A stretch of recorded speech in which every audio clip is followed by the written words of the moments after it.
This is the 31.8 podcast, episode 1.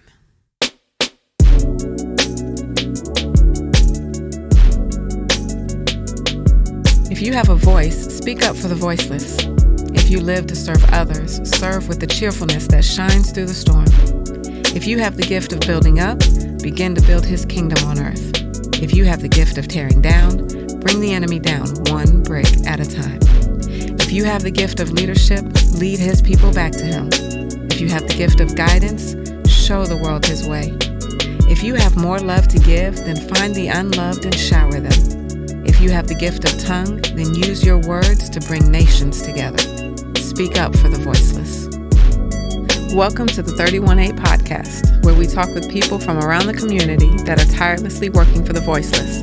I'm your host, Jennifer Bates. Whoa. Today, I'm Meg PREWITT. I'm going to take over as your host to get to know Jennifer Bates a little more, both for myself and for the community. So, one thing I would really like to know from you is why you decided to start this podcast. Great question. First of all, thank you, Meg, for agreeing to do this. I know this is way out of your comfort zone. Sitting and talking on, not camera, but microphone. There you go. That's the word I was looking for. So I appreciate you. I appreciate you taking the time to do this. Let's see. Why did I start 31.8 podcast? So I started this because Proverbs 31:8 has been stuck in my head for about a decade. It is the only verse outside of John 3:16 that the whole world knows, that has resonated in me, and that even though I don't know it word for word, I know basically what it is saying, and it's saying to speak up for the voiceless and ensure justice for all. And so it's just been sticking with me for a decade, and I've looked at it from many different ways. I've tried many different things on how to make 31.8 resonate in the world, but nothing has really stuck until now, when I realized the speak up for the voiceless is everybody has voiceless people in their world. Some, it all depends on what you've been through. Whatever your life experiences are, whatever you've gone through in your life tends to gravitate you towards one way or another based on those experiences. So let's say, God forbid, you've dealt with cancer, then you have a special place in your heart for people with cancer. And you will, anytime you see a charity or an event or something come up, that sits with you. And so you want to be a part of it. Let's say you've been a victim of domestic violence. Then anytime you see anything that's got something to do with that, you want to help. You want to reach out. You want to get involved because you have been there before. So everybody has voiceless in their world. And there are some in which their experiences have silenced them, so they are their voiceless, which is what I found for myself. So I always say I've lived many, many lives. I'm not that old. I'm only in my mid-40s for those that are counting the years right now. But I have lived many lives because my life has taken me many different directions, from choices that I've made, from choices that others have made for me. And so I have essentially become silent in my life, and I have been very, very quiet, so as not to rock the boat, so to say. So I am my voiceless. And so I think the reason why Proverbs stuck with me so much is because at some point I was going to have to find my voice. And here we are, me finding my voice through this 31.8 podcast and helping others to find their voice also. So when I see you around the community, and not only for the kingdom, but at other places, I find that people resonate with you, especially younger people. I think one of your nicknames is Mama J. It is. How did you know you were made to be a mother? I did not know. Not in the beginning. I was a young child with dreams too of, I don't even remember what they were. I think, no, I do. I lied. I remember that at one point I wanted to be a dancer, which is probably why my favorite show at this day and age is So You Think You Can Dance, because it's an amazing show. And I watch it every summer. But I wanted to be a dancer. And then life took me a different direction. And I became a mother at a very young age. I was a mother at 16 years old to my beautiful baby girl, who is now in her late 20s, because I'm in my mid 40s. Remember that? Okay. But I became a mother at a young age, and I took it seriously. Like, it was not oh, well, I had a baby, but I'm still going to do me. You know what I mean? I took it so seriously that I literally put myself to the side in order to take care of her. And then I had more children, and children kept, what's the word I'm looking for? Gravitating towards me in many different ways. So I have 9 children today, some by birth, some by adoption, some by marriage. And it's just the way they come to me is the way God has them to come to me. But I love each and every one of them. And I think I was put on this earth to be a mother, not just a mother, which I'm learning, but it's taken me over 2 decades to learn this, that I am more than a mother. But I was put here to mother the next generation as best I could, so that they know that they are powerful human beings when they walk out of my home and into the world. So, yeah.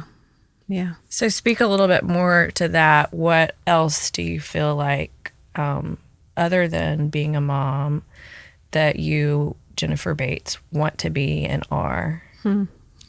That's a harder question than the mom question because I'm just now learning who I am. And so I don't know. I don't know fully. I'm still exploring, which is why this Speak Up for the Voiceless is here. Like, I've got the blog. I love to write. I have been a writer for the majority of the last 3 to 4 decades, since somebody put a pencil in my hand and said, here, write A, B, C, D. And I love writing. So I do. I have a blog right now that kind of goes along with this podcast.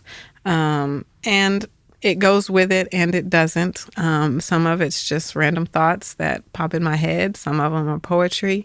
Some of them are like, after a podcast is over, how did that make me feel? What happened in that podcast? So I think a writer I would like to be. I don't know what form of writer, like if it's strictly blog, if it's a book, if it's children's books, because I have been trying to dabble in that a little bit. I don't know, but I love to write. So hopefully writing is somewhere in what I do and who I am in the future. Is it true that you already have a book? Yes, it's true that I already have a book. I do. I have a book out there. It's called She Rose. It's kind of like a short story trilogy it's broken up into 3 sections, hence the trilogy part. It's broken, forgiven, and chosen. The broken just speaks about a time in my life in which, I found myself totally broken. And I was going through it for a little while. Forgiven is about me forgiving the people in my life that I wasn't necessarily bold enough to forgive in person, but I could on paper because it's a little bit different. And so it was to help me move forward, because there was a lot of stuff that I was holding on to that nobody ever knew about. And so it was more to free myself, because I didn't expect apologies or anything from anybody, because it wasn't that type of forgiveness. It was more to allow myself to move on and live and put my past in the past. And then chosen is kind of just, why am I here and why do I do what I do? I can say, though, that this was written, let's see, what is this? This is 2023 now. So it was written about a year and a half ago. And my life has changed drastically in a year and a half. So even everything that's in that book isn't my totality. Like, there's a lot that was left out. And yeah, I think possibly I put it out to publish way too early. Because there's a lot that's just not said. So, but I do have one.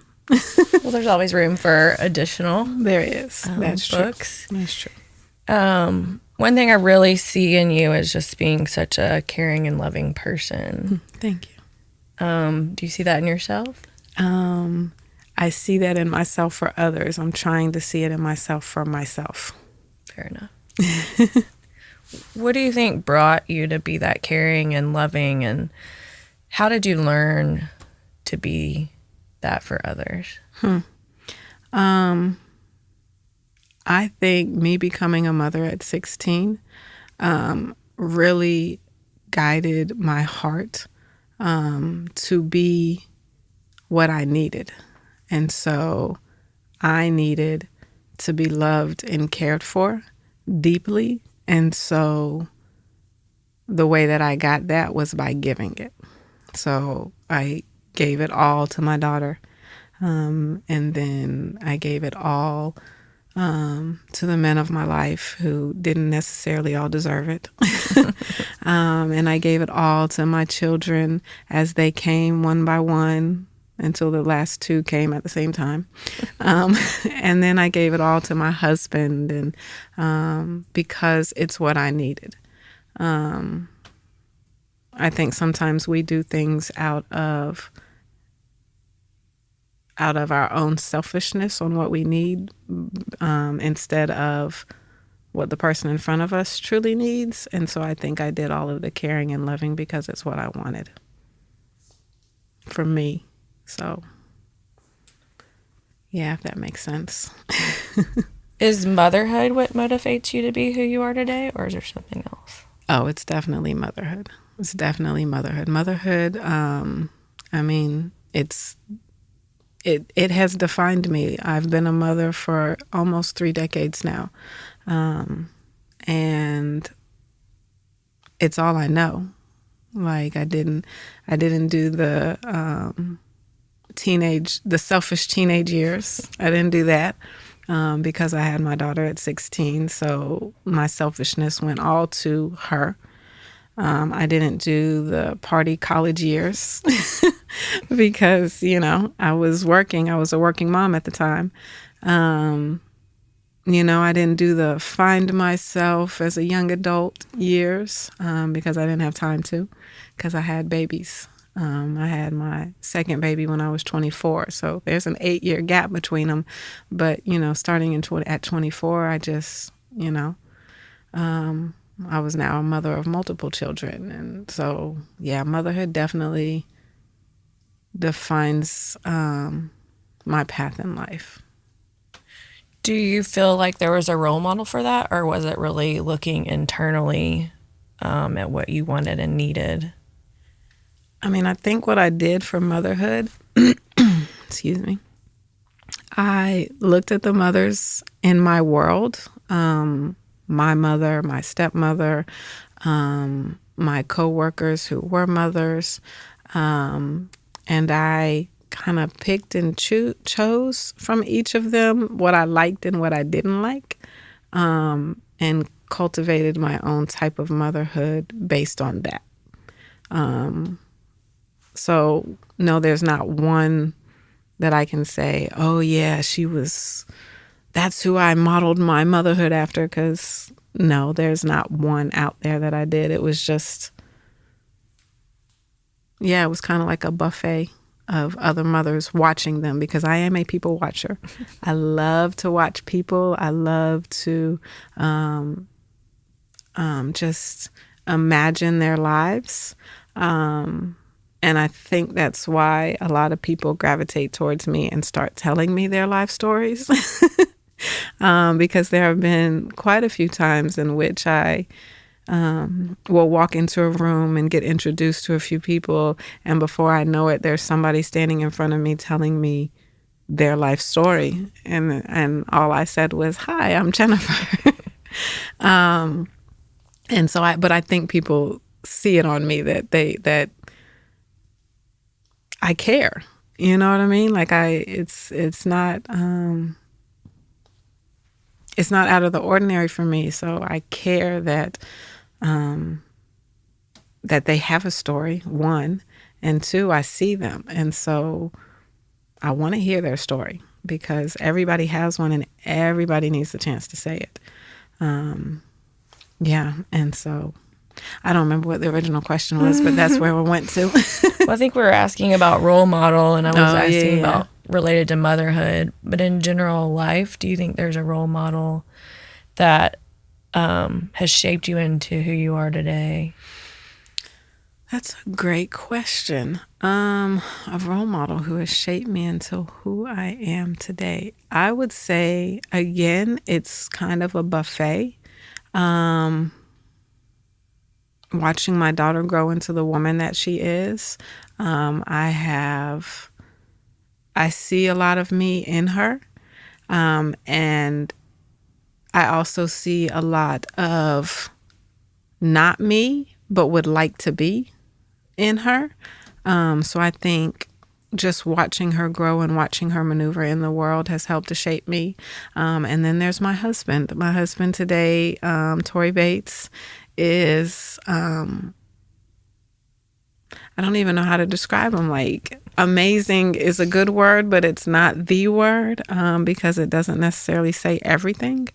But he is an amazing man, and just, and he loves me, and he allows me to be me, which, is new and different for me. But he's helping me to find out who I am, so that, and in that sense, shaping me to who I am on my terms, though, which is way new and different for me. But I think, yeah, definitely those two. Those are the two that I look at the most. And then I can't forget my other children, though. I mean, it's amazing to watch them, especially as they grow into actual human beings that are independent and confident and sure about who they are. It's a beautiful thing to watch. And it gives me, I am a proud mom, but I don't think proud is the word I'm looking for. It gives me a sense of hope that, one, I did something right, because they are decent, caring, loving, kind human beings that I'm putting out into this world, you know? And so that gives me a little bit of hope for myself that I can at least be half of that too. So, yeah. So other than motherhood and writing, what are your aspirations for yourself in the near future, as well as maybe the community around you in Raleigh and Memphis? Well, so Memphis is not my home, not my original home. It is my home now. But I am not from Memphis. I moved here a little over 4 years ago. And when I got here, just to be perfectly honest, once again, I was sad because I didn't bring all of my children with me, because some of them were adults and had their own lives. And it was the first time I had ever not lived in the same vicinity as them. You know, I mean, obviously growing up, we were in the same home. And then when they went off to college, they didn't go far. and then they became adults, and they still didn't go far. And, I never lived more than 10 minutes from my children. And then boom, bam, I get up and I move 6.5 hours to Memphis. Maybe we should back up there too. Okay. So I think, if I remember correctly, you've lived all over the United States and the world probably, but probably your adult life was spent mostly in Atlanta. Is that correct? Correct. I'm an Army brat. I grew up an Army brat. My mother, when she got remarried, she remarried a military man. He was in the Army. So my childhood was spent every 2 years moving from city to city, state to state, country to country. So yes, I have lived a little bit of everywhere. But then my stepfather retired when I was right before I started high school. And so my mother was born and raised in Atlanta. So when he retired, she wanted to go back home, essentially. So we moved back to Atlanta for his retirement, and that's where we stayed. So I was born there, but then left and came back my high school years. And so Atlanta was essentially home because it was the first place I had spent more than 2 years at a time. And so, starting in high school, I was in Atlanta, and then in the middle of high school, I got pregnant. So I moved out of my mother's house, but I stayed in Atlanta because it was still home. It was the only home I actually knew at the time. So I essentially stayed in Atlanta. I mean, I did move to Orlando for a little bit, but got homesick for Atlanta, so I went back. Atlanta was home for many, many years. And so then 4 years ago, you and Tori made the leap to move to Memphis. Correct. I'm sure there was some angst and a lot of angst moving here. Yes. What is something though that brought you to say yes to the move? So it was God. I'm not even going to lie. It was God, because there is no other explanation as to why. When we first got here, everybody was like, you moved from Atlanta to Memphis? What is wrong with you? And I didn't really understand that, because God closed my eyes to all of the not so great things of Memphis, in a time when I needed my eyes closed to that. Because honestly, I grew up, my grandmother loved watching cops. And every time I would go over to her house, it was on the TV. Cops, bad boys. But we would watch it, and that's where I learned the term wife beaters, because all the guys would be on the front porch with their tank tops on. But anyway, and so what I didn't realize though is all of the shows I was watching essentially were in Memphis. And back then it was just like, well, I don't live in Memphis, I don't care. I'm an Atlanta girl. And so I didn't think about it again, right? And my grandmother passed a couple of years before we moved here. And when my husband came home and was talking about Memphis and the possibilities that could be, the Lord literally closed my eyes and my ears to even remember that time sitting with my grandma watching Cops. Because had I remembered that with children, because at that time, the twins were 1. They were 1 year old, and there was no way, had I thought about that and correlated that with Memphis, that I would have been like, yeah, cool, let's move our whole family. But it didn't match up in my head. Like, I wasn't thinking about that. And so it was God, because God literally opened my eyes to only the things that would seem appealing to me to want to move. And what were some of those things? For the Kingdom. I mean, it's why we came here. For the Kingdom is the nonprofit that my husband runs in the Raleigh area of Memphis. And when we came to visit, probably a couple of months before we moved here, first of all, it was one of the coldest days in Memphis. And I'm a Southern girl. I don't really like cold weather too much. But when we came, I think it was about 10 degrees and the wind was howling. And we went on a tour for the kingdom. So we were outside walking this 100-acre campus, checking everything out. And I was freezing. Like, I don't even remember the tour. I don't remember what the buildings looked like. I don't remember that part of it. I just remember my fingers. I couldn't feel my fingertips when we were done because I didn't dress for the weather either. I didn't pack for the weather, so I wasn't prepared. But when we were here, there was just such a sense of peace. As soon as we came on campus, it was peaceful. Like, whatever was happening in the world, which I don't even remember what was happening in the world, whatever was happening in my world was gone. Like, it was a peace that you can't even explain. It's just a feeling. And, even driving around the city after we toured for the kingdom, after we toured the campsite, our host drove us around a little bit. She took us to eat at Gus's Fried Chicken, which, for those who know me, I'm not a fried chicken girl, but, I'll eat it if I have to. But yeah, but it was just the whole time we were here, there was never anything. I was never afraid. I was never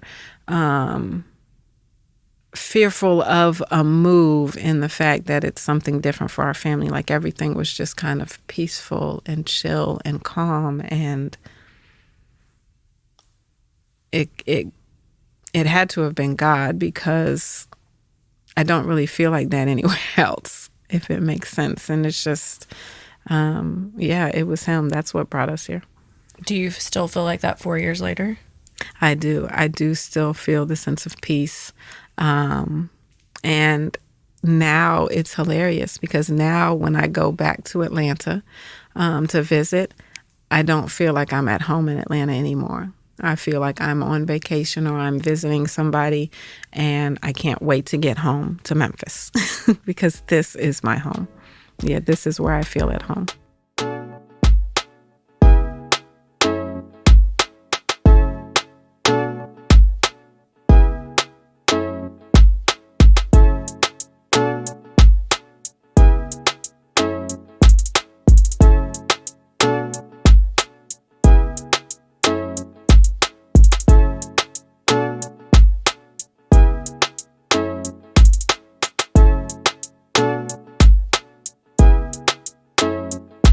I have to say, hearing some of your stories from Atlanta to Memphis, as a born and raised Memphian, I kind of thought that was what Atlanta was like, the way you're describing Memphis. I get that. So it's kind of interesting to me to hear that perspective. I've heard it a few times before, but I think just now it kind of hit home. But I think originally I'd asked you what your aspirations for the community and yourself were. Oh, yeah, that's where I was going. Right. And I'm going to put words in your mouth, but I'm curious kind of your take on it. Just hearing this, it seems like for the community is to bring peace and hope, just as you feel when you're on this campus. Mm-hmm. It is. It is to bring peace and hope. It's to bring a sense of belonging and a sense of I matter. Because too often when we get into a place of poverty, we start to think nobody cares. I have been there. I was a single mom before I met my husband, a single mom of 4, and poverty and I were tight. We were best friends, and we survived a long time together. And in that, I didn't think anybody cared. I didn't think anybody thought about me or my situation, and I didn't think I really mattered. Like, even if I did speak up at the time, would I matter enough for anybody to listen? So to bring a sense of you matter, you belong here, somebody is thinking of you and cares for you and wants to hear from you. To bring that to the community and let them experience the same peace by just stepping foot on campus. Yeah, It's a beautiful thing to watch. I've watched it a few times when people come and visit, or even when people come in for an interview for a job. And they've said it many times that as soon as they step foot, there was just this sense of calmness that they didn't expect. And so the interviews that I do for jobs normally turn into storytelling than more of an interview. And so I've heard many life stories. But it's good. It's a place where people can do that, you know? The fact that I'm not so in a rush that I can't take the time to listen. It's a beautiful thing. It's something that seems to be very natural for you. I've seen both you and Tori at different events, and I kind of make a joke to you often about you're up to speak, knowing that that's not what you want to be doing. Mm-mm. At the same time, I've also seen you speak. I've seen you at For the Kingdom, the Feed the Block night, where you got up and spoke to the community a little bit, telling about your story and how things, how you did things the way you did. And I think in this instance, it was talking about coming to campus. Mm-hmm. If you can get to campus, make it happen. And you made it happen. And so it's interesting to see that side of you too, that it does exist. It does exist. And even in this format, I mean, I made a joke about being pretty anxious and nervous, but it seems pretty natural for you. And I think it's because you realize, and I'm, again, putting words in your mouth, but I hope that you'll say if different, because you feel in your heart that this can bring hope and peace to others, that you are finding that it brings for yourself. Yep, that's exactly it. That's exactly it. I have a few more questions because I feel like your kids might get mad at me if I don't ask them. But I think this is kind of an interesting one because it could be answered in so many ways. But do you ever wish things were different?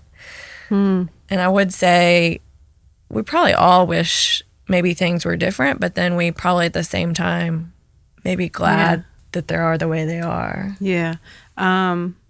I would say yes, I wish things were different in the world. Not necessarily in my life. I think I love my family. I love where we are in life. I love being around them and hanging out with them and laughing with them. I'm at the point now that out of my 9 children, 6 of them are legally adults. They're 18 and over. Even though they're not all out of the house yet, because we still got some finishing high school up. But I love that part, so I wouldn't change any of that. However, this world, I would change it. I wish things were different in the world so that I would not stress so much when my children leave to go out for the evening, or probably and your husband and my husband. Oh yes, and my husband. I would like to feel the same peace that I feel when everybody's at home. I would like to feel that same peace when they go out, knowing that they will make it back home. So that's what I wish was different. I can definitely agree with that. So the next question then, it might change your mind or not, but what is one thing, instance, event, or person you would remove from your past if you could do so and still end up where you are today? So yes. So for those that don't know, for those listening, some of these questions, some come from Meg, and I appreciate you, and some come from my children, my adult children, everybody who has a phone. Was asked, hey, if you could ask mom one question, what would it be? And so this is one of those questions that came from one of my children. And I thought about it. I've read these questions. Some of them I still don't have an answer to, but maybe as Meg asked me today, it'll just pop into my head. But this one I've thought about. And The only thing that I can think of is actually a little difficult for me to talk about, but I will. And after, so I had my daughter when I was 16. Her father and I got married, and then we split when I was 18. So at 18 years old, I was a single mom of a 2-year-old, and it was hard, but we made it work. And we enjoyed ourselves. We had a great time. And then I met a guy, and I thought he was a good guy. I thought he was great. And we dated for a while. And then after about a year, we moved in with each other because everything was going great. And then things changed, and he changed. And this great guy that I thought was really cool turned into an abuser. And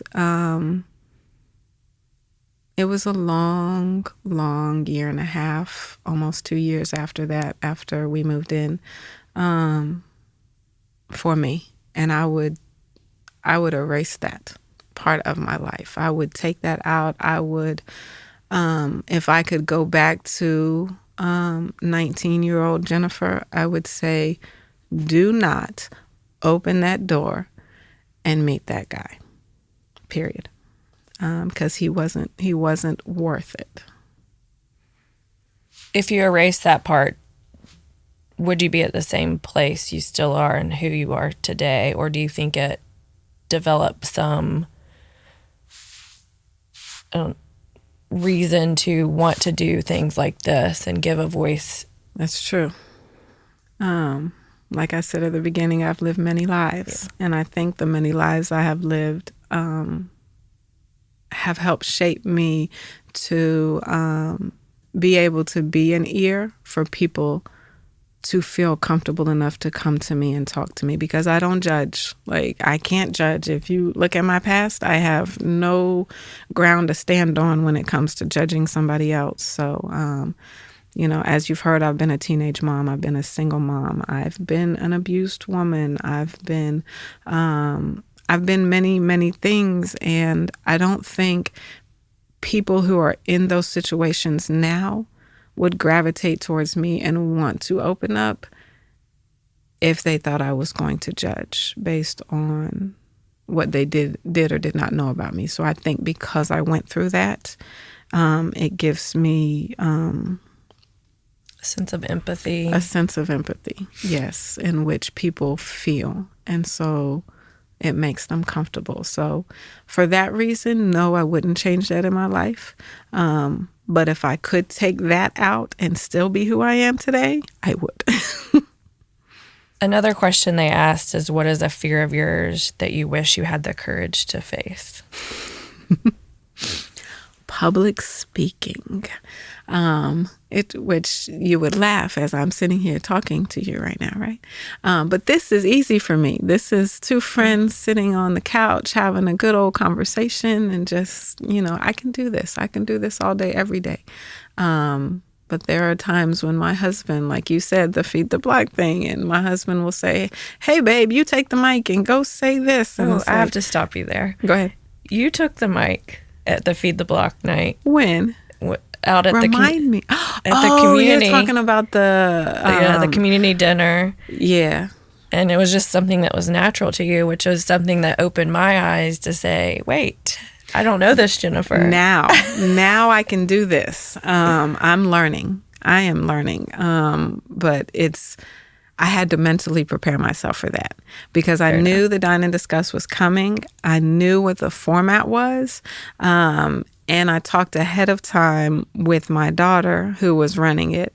And she said, "Hey, I may call you up on, I may need you to." And so I did. I had her back. So for that, yes. Because I watched the room.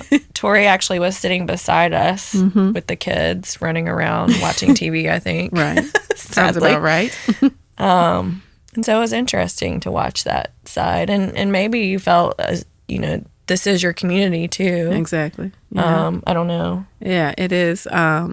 It's a mentally prepare myself. You know what I mean? Yes, I do. When I know ahead of time that I have to speak, then I can get ready. in my mind that, okay, I'm going to have to speak.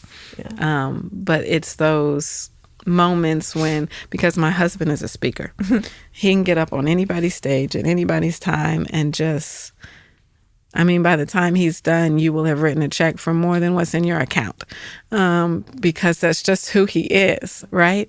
And he makes you believe in everything that he's saying because he feels so passionately about it. Excuse me.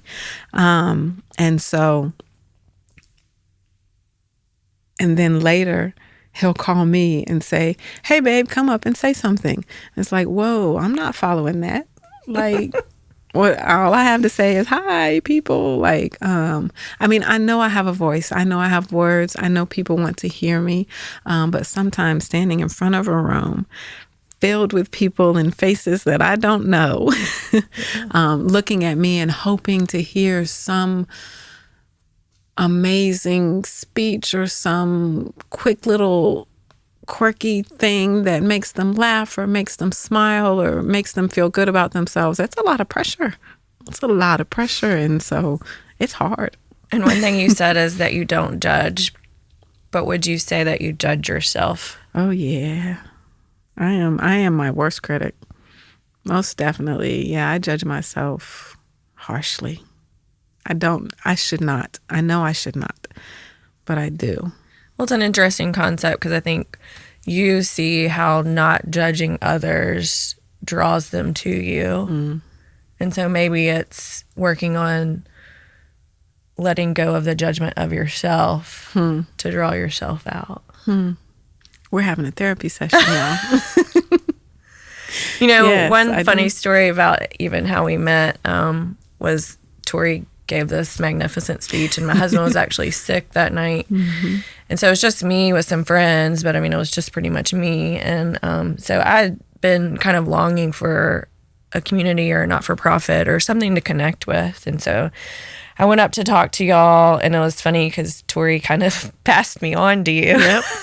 Sounds like my husband. But it was great. I mean, my real motive, or I don't know if motive is even the right word, but was I knew that y'all had also just come to Memphis, and Memphis is my home and something that I really love and am very passionate about. And yes, there's a lot of bad stuff, and we could say that, you know, same with just a lot of things. You know, we could say there's not always the great stuff in our family, but we Right. still love them, or, you know, whatever you want to say. Yeah. And that's how I feel about Memphis. And so I think one thing I wanted to bring to you was to say, if you need somebody to say what is in Memphis or where is in Memphis, that's what I wanted to be for you. And then also hear about For the Kingdom. And so then we decided to go to lunch, and we said we would include our husbands if they both came. And it was kind of like a last minute decision, and the rest is history. And some crazy stuff happened even 24 hours after that. But Yes. it's kind of interesting to watch, and I kind of am intrigued by, you know, how you even felt. Like, is that even something you wanted to be put in the middle of? You knew that I was trying to talk Right. about For the Kingdom, and then he was like, "Okay, gotta go. Peace out." Yep, that's about right. So, yeah, back then, because that was at the end of 2021, back then it was, For the Kingdom was his world. Like it was his baby. Because when we first moved here, we made the decision. We worked together when we were in Atlanta for a nonprofit. And then when we moved here, we made the decision. I politely and nicely said to him, "Hey, the nonprofit is yours, and I'll take care of the house. But I don't want to work together anymore," because I needed a break.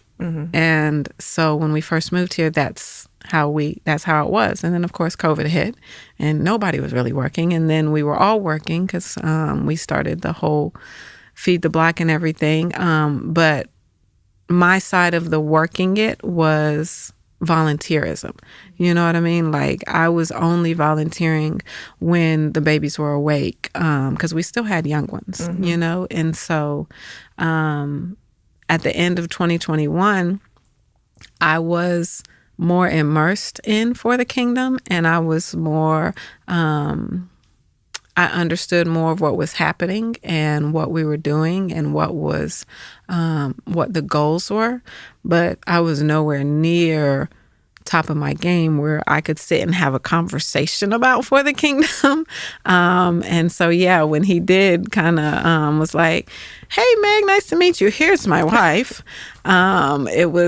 It was a little like overwhelming. Like, okay, now I'm supposed to sit here and talk about for the kingdom. I don't know this woman, and I don't know if I know FTK well enough to get her to care, And so, especially after he had just given a speech about it, and of course, whatever he said was powerful enough to make anybody care, but. Then I follow it with and it's like, so it was a little overwhelming. But there was something in you, like outside of For the Kingdom, outside of the party we were at, there was just something that was relatable, and you were easy to talk to. Like, you kept a smile on your face. You always keep a smile on your face, so that makes it easy. But there was just something in your eyes, like you really cared about what I had to say, even though I wasn't really saying anything. So thank you for that, because you did make me feel like somebody, which is why I agreed to lunch, because it's like, yeah, I can sit and talk to her. She wants to hear me talk, even though I'm not saying anything. Why not? And then, yeah, the husbands joined us too, so we had to let them in. But here we are, right. So. Where do you think in the last, even from 2021 to now, the difference in you, and where do you feel has changed, even maybe in your involvement in FTK and the community and Memphis and Raleigh? Well, I've definitely taken on a major role at FTK. So I know the business. I know what's happening. I may not know the day in and day out of everything that's happening on campus, but I know the overall picture. I know what the goals are. I know what we're looking to do in and around the community for the future.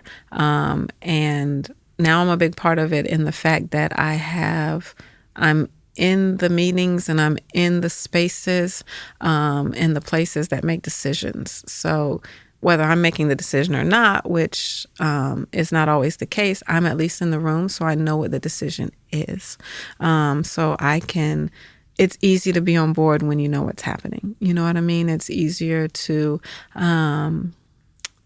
feel involved when people include you. Mm-hmm. And so I think that's where I am now, in the fact that just the things that we're doing now and the things that are on the horizon, I wish I had something like this when I was in a community of nothing. You know what I mean? When I was a young adult, a single mom, and just had no one and nobody, I wish I had an FTK near me, Do you think there's anything FTK or non-FTK, other community partners, that you want to tell those that feel like they don't have a voice? Is there any avenue or thing that you're excited about people knowing about? I want everybody to have a voice.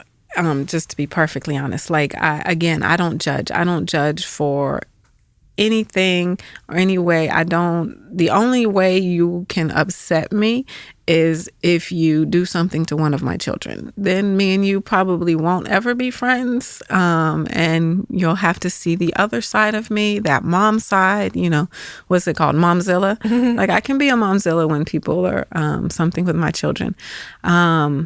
But outside of that, it's like I don't judge. And so I want to hear everybody's voice. I know I've reached out to a few nonprofits around the area, and I will be reaching out to many, many more to see if they would like to come on and sit and talk with me, because I just want to hear their story. I want to hear their mission. I want to know what they're doing in the community so that others can get involved. Because again, you only get involved if it's something that's close to your heart. But let's say you get to live that great life where you don't necessarily go through these hard trials and tribulations, then how do you know where you fit in?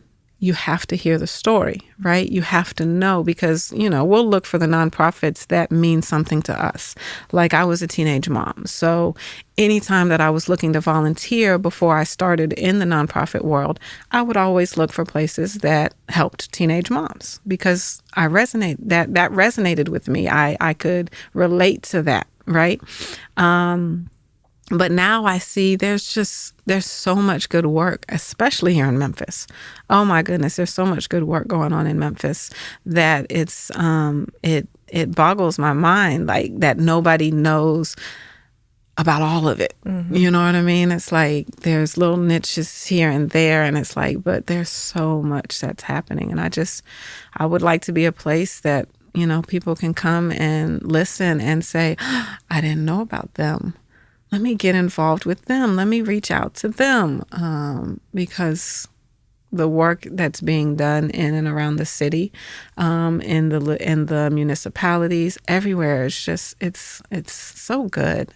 Yeah. And but it's so good, but sometimes it's so quiet that you don't even know it's happening. You know what I mean? So I just don't want us to be quiet anymore. Mm-hmm. I want us to, because I know that the whole pride thing of, well, if I boast about this, that's me being prideful, and, I can't, let's be prideful.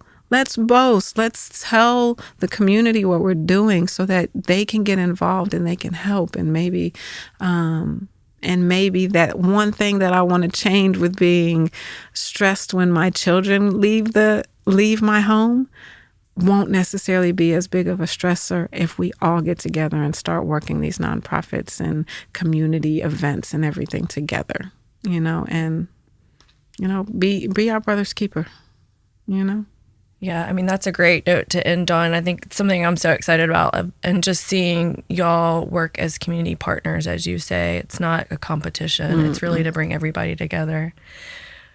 But the one last question I have to ask. Oh, no. Here we go. When your Momzilla comes out, who is your favorite child? Oh, Lord, my favorite child. This one's for you, Sheena. My favorite child. Can I say that my favorite child is your child? I gave you that one. Let's see. I would say that my favorite child changes hourly based on who is not annoying me in the moment. So y'all hear that? Right, that's right. So for all of my children that are listening right now, all of you are my favorite children, because no one has texted me or called me and asked me for anything. It has nothing to do with y'all being in school. No. But I can say, the first one that listens to this and texts their mother and says, Mom, great job, I love you, there could be a special prize for you just waiting. We'll see who that may be. So, yes. Thank you, Meg. Thank you, Jennifer. Thank you for including me. Thank you for agreeing to this again, out of your comfort zone. I appreciate you, though. I think it was good. I think we relaxed and we chilled, and you were very relaxed. I will say that. You did a great job. Well, thank you. Thank you for having me. I look forward to many, many more. Woohoo! And thank you, listeners, for taking the time to listen as we use our voices for the good of others. If you have any questions for myself, if you want to get to know me a little bit better, you can reach out on the website at www.31, that's spelled out THIRTYONE-8, just the number 8.com. So 31-8.com. Or you can find me on Instagram, 30_1_8, same one spelled out, the 31 spelled out with just the number 8.